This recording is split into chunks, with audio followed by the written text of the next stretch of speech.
So what inspired me the most, of course, was the residency. The two times I was here, one in April, then in July, when I have the opportunity to talk with many artists, also with many scientists about some problems and some activities that are making in Cluj in order to make it more like open spaces, green spaces, more accessible to people. And we are talking about the problematics of nothing being like accessible and being very much like privileges spaces. So it all started from there, and then we went to the forest. We also went to the Central Park. It was a residency that I allowed myself to be very present with people and understanding what they felt about it, what are the ideas, the activities they were in. So I believe that was the main inspiration, to be really present, to be able to listen, to take notes about what I related the most, and then bring that back to my home space, my studio in Portugal, and be able to understand intuitively what connected me the most and what types of materials should I go for, and what was my body asking after this experience, being very aware of the needs of my body in relation to the residency, to be able to look forward for materials and understand which pieces should I, or in my imaginary, what is appealing me the most. So the materials also come from that space of being really connected with nature, because in Portugal I also work in the field, in a very rural space, isolated space. So I believe it came in a very natural way to me, mostly because I really wanted to stay connected to this ecology way of working.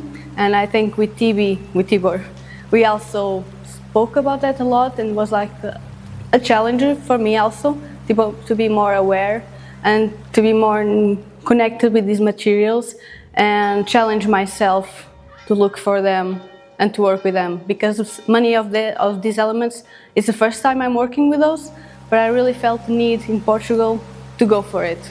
I thought there was the right time and space to search within these materials and see what happens. And materials of straw, clay, also had fabric, and it was really important to me to keep it disconnected and grounded to the earth. So that's the reason I work a lot with clay, this project. It came in a very natural way to me in the studio, and then I keep going with it and keep it in the process, and was really connecting with the material and understanding how far I can go with it.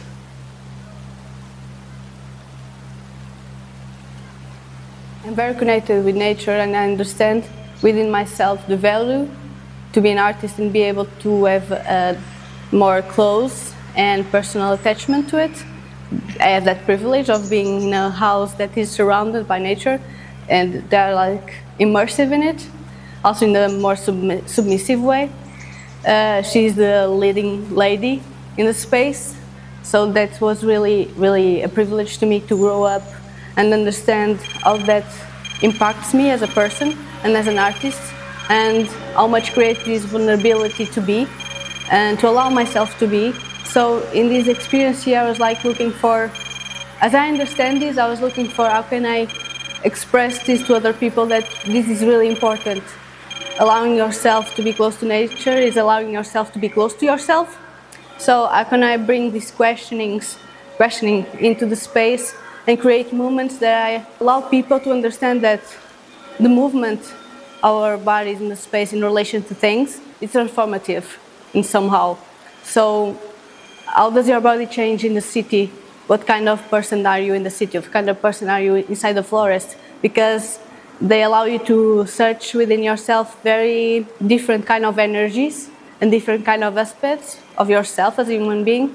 So from this work, I felt the need to bring those awareness here, because I believe you have to fight for your landscapes. You have to fight for our right to have our landscapes. Otherwise, I believe we will be lost from ourselves and our one self and the being that we have the potential to be, I think. So that, I think, was the main thing I wanted also to explore in myself. So in this residency, I will allow myself to understand how the landscape impacts my body, what is the relationships that I have, is in allowing to be more open to the world, more open to people, more empathic also, because I believe that's really a big issue now in the contemporary world right now, is that we are becoming very apathic in relation to human beings, in relation to things, to animals, I believe in relation to everything. So for me, it's bringing this idea that we have to fight for our humanity and our empathy in relation to things, and our right to feel, our right to be present with things, our right to just be human, allow ourselves to be human. And I believe nature has everything to do with that.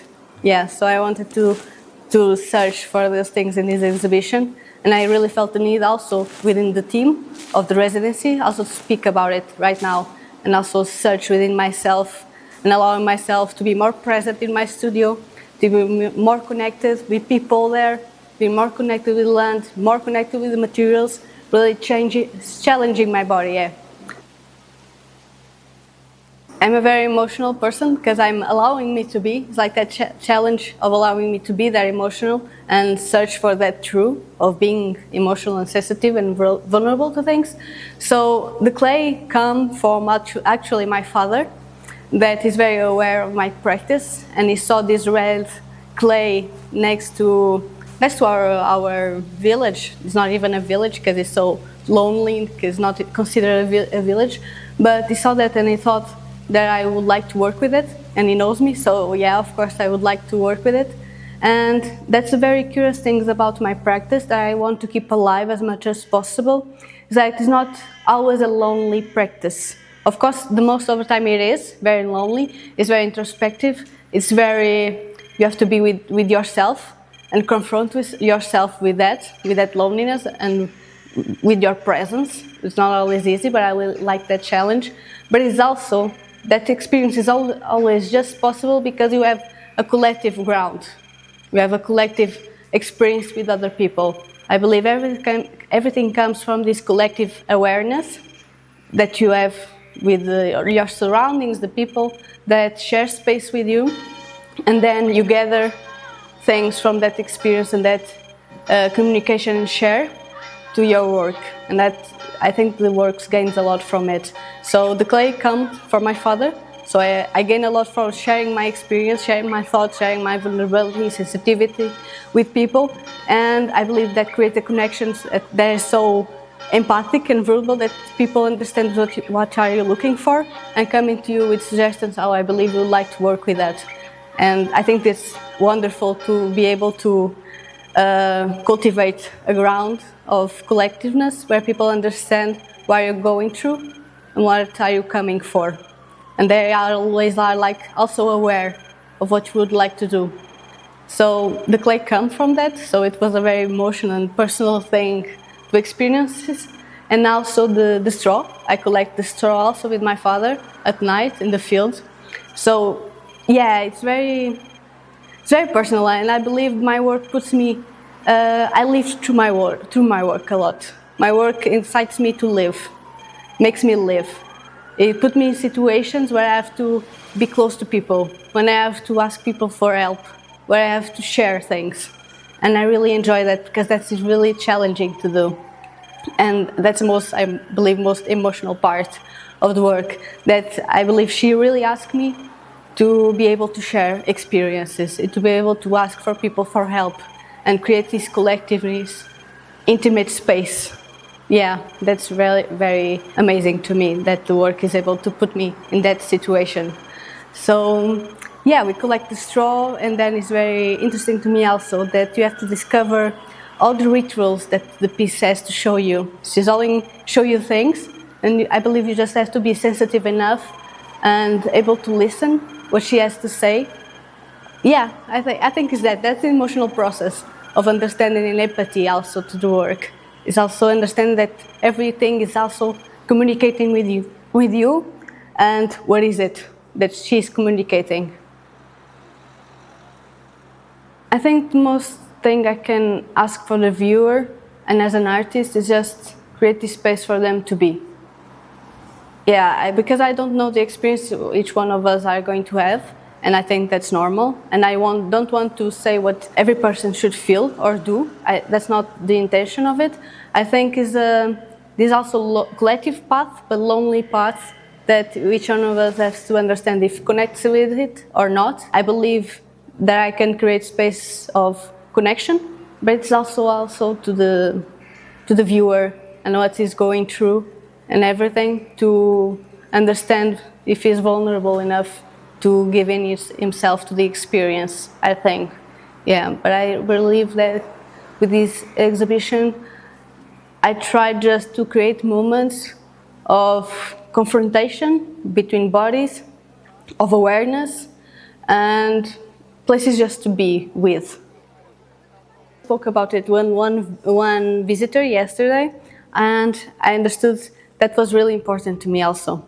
Because when I say that my works put me in a situation where I have to live, and I have to experience life in this collectiveness and also individuality, she really pushes me to live. And I think that's because I'm always afraid of death in some way.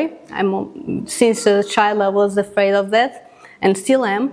But it's like that way in my work. I always remember that I will die any day, I don't know. But it's very aware to me that I will die someday. So that really pushes me to live as much as I can and to discover my work as much as I can, I believe. Because it's not about the work being permanent or the work being like a life forever, because she doesn't. You can see that the materials are very raw. They will eventually fade away and die. But I'm in peace with it, and I really love that, because the experience just living through the piece, during the process of making the piece. The piece can already die in the end of making it. The main idea is to live her life and the process of making it. Yeah, I think that's important also.